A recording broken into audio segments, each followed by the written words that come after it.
Em 1952, dentro de um laboratório simples, dois cientistas tentaram recriar algo que ninguém jamais tinha visto acontecer.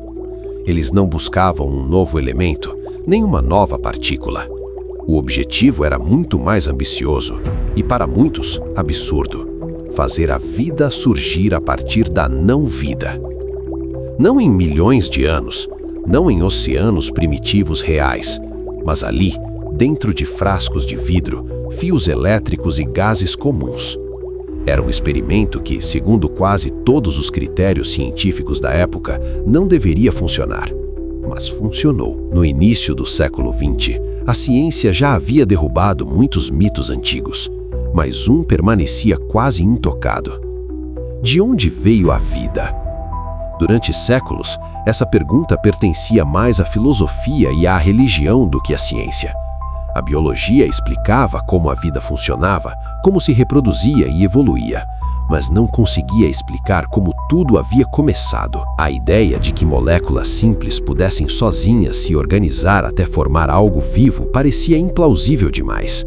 Vida parecia exigir vida, algo especial, algo impossível de reproduzir. Até que um jovem estudante decidiu testar exatamente essa fronteira proibida. Seu nome era Stanley Miller. Ele trabalhava sob a orientação de Harold Urey, um dos químicos mais respeitados de sua época. Urey defendia uma ideia ousada. A Terra primitiva possuía uma atmosfera rica em gases simples como metano, amônia, hidrogênio e vapor d'água. Se energia suficiente estivesse presente, talvez relâmpagos, calor intenso e tempo pudessem fazer algo extraordinário acontecer. Miller decidiu transformar essa hipótese em um experimento real. O sistema montado era simples, quase artesanal. 2 frascos de vidro conectados por tubos formavam um circuito fechado. Em um deles, água era aquecida continuamente, simulando os oceanos primitivos da Terra jovem. No outro, uma mistura de gases representava a atmosfera antiga do planeta. Entre os 2 frascos, descargas elétricas constantes imitavam relâmpagos cruzando um céu primitivo. Nada vivo foi colocado ali. Nenhuma célula, nenhuma bactéria, nenhuma proteína. Apenas água, gases simples e energia. A ideia era observar se moléculas orgânicas poderiam surgir espontaneamente a partir de componentes completamente inorgânicos. Do ponto de vista científico da época, havia muitas razões para acreditar que nada aconteceria. Nunca se havia observado a formação espontânea de moléculas associadas à vida em condições naturais. Aminoácidos pareciam delicados demais para sobreviver em ambientes caóticos, e muitos cientistas ainda acreditavam que a vida exigia algum tipo de princípio especial, impossível de reproduzir em laboratório. Se o experimento falhasse, ele apenas confirmaria o que quase todos já acreditavam. Mas se desse certo, mudaria completamente a forma como entendemos a vida. Miller deixou o sistema funcionando por dias, depois por semanas. No começo, nada parecia acontecer. O líquido permanecia transparente, comum, aparentemente inerte. Mas com o tempo, algo estranho começou a surgir. A água adquiriu uma coloração amarronzada, pequenos resíduos começaram a se acumular. Quando Miller analisou quimicamente aquele líquido, percebeu algo quase inacreditável. Ali estavam aminoácidos. Os blocos fundamentais das proteínas, as mesmas moléculas que formam músculos, enzimas, tecidos e praticamente toda a maquinaria da vida. Sem células, sem DNA, sem qualquer forma de vida prévia. O experimento não havia criado vida, mas havia feito algo talvez ainda mais profundo. Mostrou que a química da vida não exige vida para começar. A fronteira entre o inanimado e o vivo ficou subitamente muito mais fina. Imagine jogar letras soltas sobre uma mesa.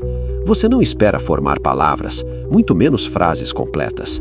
Mas agora imagine que, sob certas condições, essas letras comecem a se agrupar sozinhas em sílabas. Não por intenção, não por planejamento, mas porque as regras do sistema permitem. Foi isso que o experimento revelou.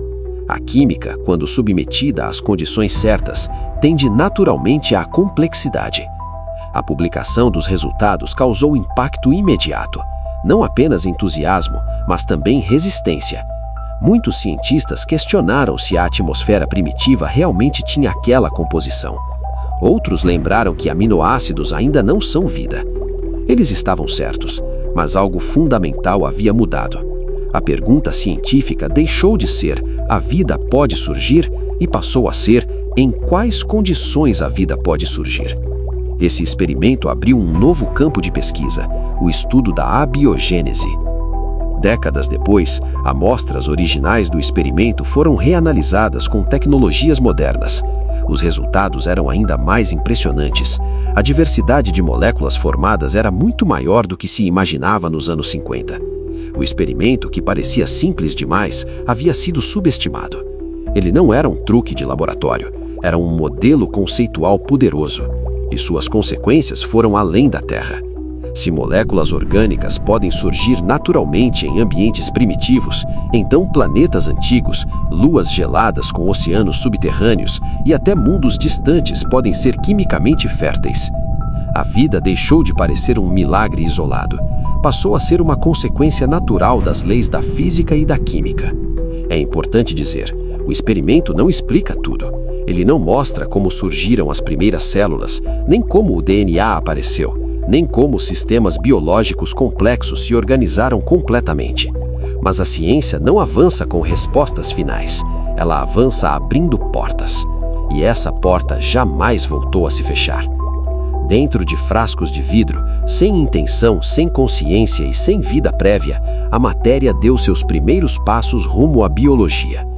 O experimento nunca deveria ter funcionado porque desafiava nossas intuições mais profundas sobre o que significa estar vivo. Mas funcionou porque a natureza não segue nossas intuições, ela segue regras. E talvez a maior descoberta não tenha sido a criação de aminoácidos, mas a constatação de que a vida pode ser uma consequência natural do universo, e não uma exceção improvável. Quando olhamos para o céu hoje, essa ideia muda tudo.